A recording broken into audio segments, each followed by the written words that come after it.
On the simple display screen, the top section is called the monitor panel. It shows which of the ventilator's many therapy modes is in use.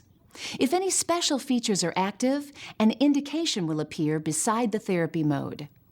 If the physician has ordered two different prescriptions, for example, one setting for daytime and another one for nighttime, you will see primary and secondary indicated.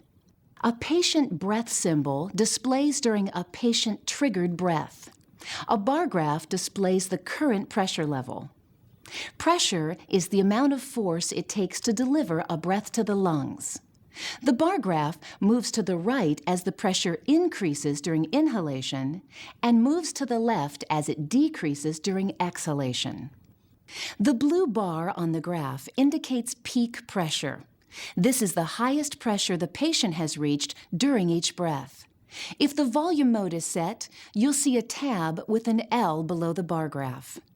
If the patient pressure falls below this level, the low pressure alarm will sound. An H below the bar graph indicates the pressure which triggers a high pressure level alarm. In the center of the screen, the current date and time is displayed. The status panel at the bottom of the screen displays informational symbols. You may see an open lock, which is a feature used by your home care provider. You see this symbol when the secure digital or SD memory card is in the slot. If you see this one, there's an error with the SD card. When an external battery is attached, you see this. When the symbol is green, the battery is fully charged. The level of the green shading will go down as the battery charge decreases. You know the detachable battery is in place when you see this symbol. Here again, the amount of green shading gives you an idea of how much charge is left in the battery. The internal battery is indicated by a horizontal symbol. You can tell that this one is fully charged because the symbol is completely green. A black box appears around the battery which is currently supplying power to the ventilator. A lightning bolt over the detachable or internal battery symbol means that the battery is being charged. A bell icon with an X drawn through it indicates that the pause button has been pressed and the audio pause is active. Finally, the ramp symbol appears when the ramp feature is in use. To end therapy, press the Start-Stop button on the front of the device. You will hear a short tone. The display screen will pose a question, power off? Press the right button to answer yes. Both the backlights and the display screen will turn off. On the detailed display screen, the top section is called the monitor panel. It shows which of the many therapy modes is in use. If any special features are active, an indication will appear beside the therapy mode. If the physician has ordered two different prescriptions, for example, one setting for daytime and another for nighttime, you will see primary and secondary settings indicated. On the right side of the screen, you see the date and time. A patient breath symbol displays during a patient-triggered breath. A bar graph displays the current pressure level. Pressure is the amount of force it takes to deliver a breath to the lungs. The bar graph moves to the right as the pressure increases during inhalation and moves to the left as it decreases during exhalation. The blue bar on the graph indicates peak pressure. This is the highest pressure the patient has reached during each breath. If the volume mode is set, you'll see a tab with an L below the bar graph. If the patient pressure falls below this level, the low pressure alarm will sound. An H below the bar graph indicates the pressure which triggers a high pressure level alarm. The detailed screen provides additional clinical information. Below the bar chart, the patient's pressure appears measured in centimeters of water. RR, or respiratory rate, tells you how many breaths per minute, or BPMs. Tidal volume is given in milliliters. And finally, if you have a passive circuit attached, you'll see a measurement of leak in liters per minute and exhaled tidal volume. If you're using an active circuit, inhaled tidal volume is displayed. The second panel, in the detailed view, shows measured settings. PIP, the peak inspiratory pressure, displays the highest pressure delivered on the patient's last breath. Just below that is the mean airway pressure, or MAP. That is the average pressure in the patient's airway. Beside that, IE shows the amount of time inhaling compared to the time exhaling. Peak flow, the final reading in that row, is the highest inspiratory flow delivered during a patient's last breath. Below that, minute ventilation, shortened to min-vent, displays the amount of air delivered to the patient over the last minute. Now, let's move on to the status panel at the bottom of the screen. Various symbols appear here to show what features are activated. You may see an open lock, which is an indicator used by the home care provider. You see this symbol when the secure digital, or SD memory card, is in the slot. If you see this one, there's an error with the SD card. When an external battery is attached, you see this. When the symbol is green, the battery is fully charged. The level of the green shading will go down as the battery charge decreases. You know the detachable battery is in place when you see this symbol. Here again, the amount of green shading gives you an idea of how much charge is left in the battery. The internal battery is indicated by a horizontal symbol. You can tell that this battery is fully charged because the symbol is completely green. A black box appears around the battery, which is currently supplying power to the ventilator. A lightning bolt over the detachable or internal battery symbol means that the battery is being charged. A bell icon with an X drawn through it indicates that the pause button has been pressed and the audio pause is active. Finally, the ramp symbol appears when the ramp feature is in use. To end therapy, press the Start-Stop button on the front of the device. You will hear a short tone. The display screen will pose a question, "Power off?" Press the right button to answer yes. The backlights and display screen will turn off. Menu settings allow you to make some choices about Trilogy100. To enter the menu screens from the monitor screen, press the Up button on the ventilator. Menu options appear on the lower half of the display screen. At the bottom of the display screen is an on-screen button panel. As you can see, these buttons correspond to the control buttons on the ventilator. You can use these buttons to navigate and select menu settings. If the home care provider has set up a dual prescription, this option will appear on the menu screen. You can change to either your primary or secondary prescription settings. Use the Center Up-Down button to highlight the Switch to Primary or Switch to Secondary options. Press the right button to select it. Trilogy100 will ask you to confirm that you want to make the change. You can press the left button to answer no. In this case, I'll press the right button to answer yes and switch to the new prescription. The display screen returns to the main menu after a selection is entered. If there is an SD card in your ventilator, Safely Remove SD Card will appear as a menu option on the menu screen. Select this option when you want to remove the SD card. When the Remove SD Card confirmation message appears, remove the card. If you press the left button or don't remove the card within 60 seconds, the confirmation message will close and Trilogy will continue to write the data to the card. Trilogy100 allows you to view and change certain prescription settings if these settings were enabled by the home care provider. To do this, use the Up-Down button to highlight the My Settings option on the main menu. Press the button under Select, and the My Settings menu screen appears. Use the Up-Down button to highlight the setting you want to change. To modify a setting once it is highlighted, press the Right button. Use the Up-Down button to scroll through the available settings. Press Down to decrease the setting, or press Up to increase the setting. Once you've chosen the setting you want, press the Right button to save the new setting. You can now move to another setting you would like to change, or exit the My Settings menu by pressing the Left button to return to the main menu.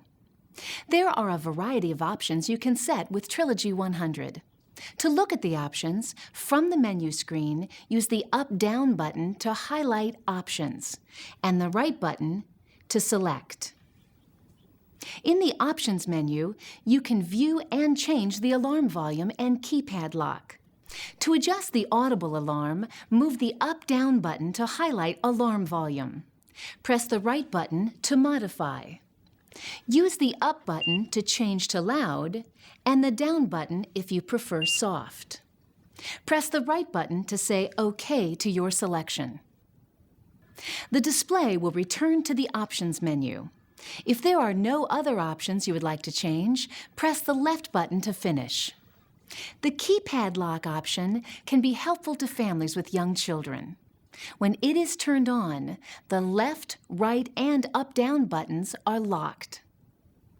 The audio pause and start-stop buttons continue to function normally.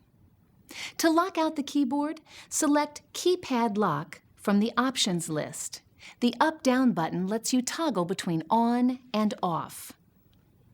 Use the right button to say OK to change the setting to on. When you enable this feature, the new setting does not take effect until the keypad lock inactivity timer has expired or until you exit the menu and return to the monitor screen. You can temporarily unlock the keypad from the monitor screen by pressing any of the locked buttons. A directional message will appear. Follow the directions on screen, which tell you to hold the right button down for 5 seconds. When the keypad is unlocked, an audible confirmation indicator sounds, and the on-screen buttons on the display reappear. Other items on the Options menu include keypad backlighting, LCD brightness, screensaver, and date display. Trilogy100 also has an alarm log, which is very helpful to caregivers and physicians. The alarm log displays the 20 most recent alarm events, with the newest events shown first. The list shows the date and time that each alarm occurred and how long it was on.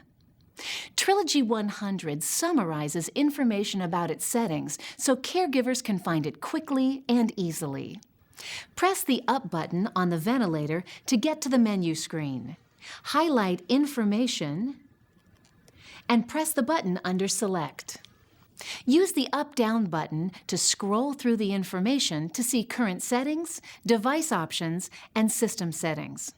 You will not be able to make any changes in this section. Trilogy100 provides continuous or intermittent ventilatory support. So it is very important that it operates correctly and without interruption. To alert you to issues with the equipment or with the patient's breathing, the ventilator has a number of alarms. Make sure the volume of the device is turned up loud enough so that you can hear these alarms clearly over other room or equipment noise. The ventilator has 3 types of alarms: high priority, medium priority, and low priority. The sound and visual cues help you recognize the urgency. In addition, informational messages and confirmation alerts notify you of conditions that may require attention, but are not alarms. High priority alarms sound like this. That's 3 beeps followed by 2 beeps. At the same time that the alarm sounds, the audio pause button on the front of the ventilator flashes red. When you hear or see a high priority alarm, respond immediately, as a high priority alarm alerts you to critical issues with the patient's breathing or with the ventilator's operation. Always look at the patient before attending to the equipment to ensure that he or she is being properly ventilated. If not, use a manual resuscitator to help the patient breathe. When you are sure that the patient is stable, turn your attention to the ventilator. The alarms and message screen will show a priority alarm message highlighted in red. You can temporarily silence the audio indicator by pressing the audio pause button. An audio pause message displays in the menu banner on the alarm display screen. The alarm will be silent for a minute, and if the problem is not corrected, sound again. You can press the audio pause button again for another minute of silence as many times as necessary. When audio pause is active and you are on the monitor screen, an audio pause symbol appears. When the problem is corrected, the alarm LED, audible alarm, and the alarm background color will shut off. However, the alarm text remains on the screen until you press the left button to reset the screen. This is a medium priority alarm. You hear 3 beeps in a repeating pattern, and the audio pause button flashes yellow. Medium priority alarms require prompt attention. Once again, you can silence the alarm for a minute by pressing the audio pause button. An alarm message will appear on the display screen. Medium priority messages appear highlighted in yellow. Trilogy100 also has a number of low priority alarms, which convey information that you should be aware of. For example, a button is stuck, or the detachable battery needs to be charged. Low priority alarms are 2 beeps together in a repeating pattern. The audio pause button shows a solid yellow light. The alarm message is highlighted in yellow. Trilogy also displays informational messages and confirmation alerts that notify you of conditions that require attention. For example, the AC power cord is unplugged, or the battery is no longer charging. You will hear a single beep when an informational message appears on the display screen. Trilogy100 has a variety of messages and alarms. You can find more information on specific messages and alarms, as well as recommended responses, in your manual. It's a good idea to keep the manual readily available when the ventilator is in use, so you can refer to it when a question arises. If you're unable to correct the problem, contact your home care provider for assistance. If at any time the patient has difficulty breathing, call for emergency medical assistance. The Trilogy100 ventilator is a medical device, so it is important to keep it clean. To avoid electrical shock, begin by unplugging the ventilator. You can wipe down the outside of Trilogy with water mixed with one of a number of different cleaners: mild detergent, 3% hydrogen peroxide, 91% isopropyl alcohol, or a 10% bleach solution. Dip a rag into the cleaning solution and wring it out until it is just damp, not dripping wet. Wipe down the outside of the ventilator and detachable battery pack, being careful not to allow liquid to drip into the ventilator case or the detachable battery pack. Be particularly cautious when cleaning the display, as it can be scratched by abrasive cleaners. After washing, use a soft, dry cloth to remove any residual cleaner. Allow the device to dry completely before plugging in the power cord. With normal use, the gray foam filter should be cleaned at least once every 2 weeks. The filter is in a recessed area on the back. Remove it by gently squeezing the filter in the center and pulling it toward you. Insert a clean filter to take its place. Examine the filter you have removed from the unit for cleanliness and integrity. If the foam filter is torn or damaged, it needs to be replaced. Wash the gray foam filter in warm water with a mild detergent and rinse it thoroughly. Allow the filter to air dry completely before putting it back into the device. Even with regular cleaning, filters must be replaced at least every 6 months. Use only Respironics-supplied filters in Trilogy100. To prevent infection, cleaning the ventilator circuit is essential. Follow the home care provider's instructions on how to clean the circuit and how often it should be done. With proper care and maintenance, your Trilogy100 can provide safe, reliable ventilation in the home setting.